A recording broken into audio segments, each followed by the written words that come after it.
Здравствуйте! Я Светлана. Welcome to RussianPod101.com. Alphavit made easy. The fastest, easiest, and most fun way to learn the Russian Cyrillic alphabet, the alphabet. In the last lesson, we met several new friends and started using B and G. If you're watching this lesson, that means you're feeling comfortable with those and ready for a new challenge. In this lesson, we'll continue with the new friends category.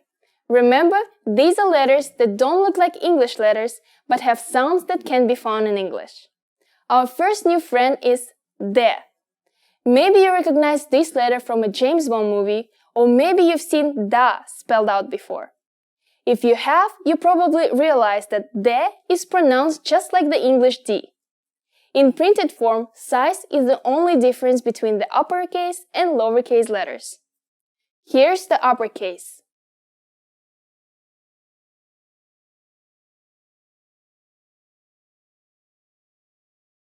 And the lowercase.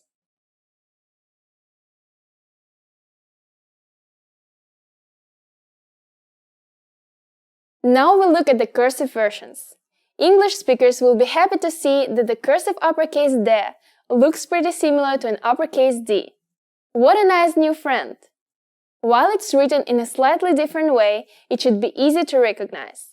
It's written in one stroke and you have to pick up your pen to begin the next letter. Unfortunately, D isn't such a nice friend when it comes to the lowercase. It looks just like a lowercase English G. This means you should have no problem writing it, but it's easy to accidentally read it as a G. Now we'll write them.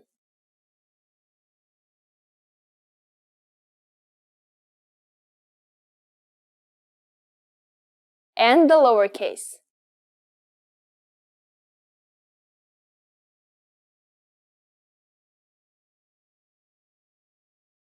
Let's move on to another new friend. The second letter we'll learn in this lesson looks like the number 3. Z.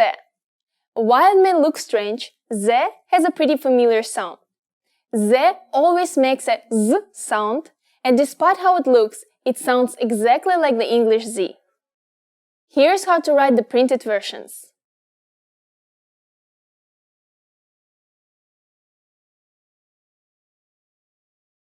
And the lowercase.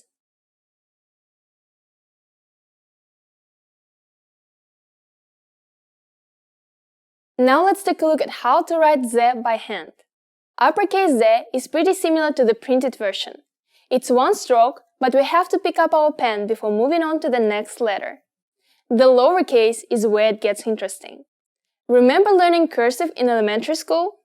If you remember how to write the lowercase z, then you'll be happy to see the cursive Z is strikingly similar. Now it's time to write it.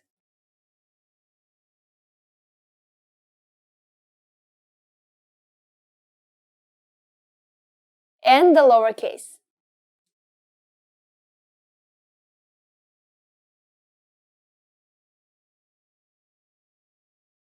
Okay, that's it for our new friends in this lesson. Now it's time to bring everything together in order to write some new words.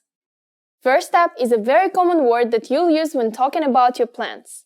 Can you read it by yourself? It's завтра. You're forgiven if you said zamra. The cursive T looks a lot like an English M.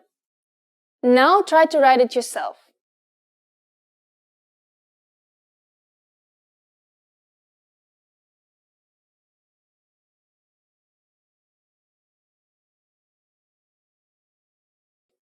Завтра. The next word is a fun one. Let's see if you can read it. Did you read it as Дед Мороз? It can be tricky to know when O is O and when it's A, but we'll talk more about that in a later lesson. Дед Мороз is the Russian Santa Claus. So let's try writing it. Both Дед and Мороз should start with uppercase letters.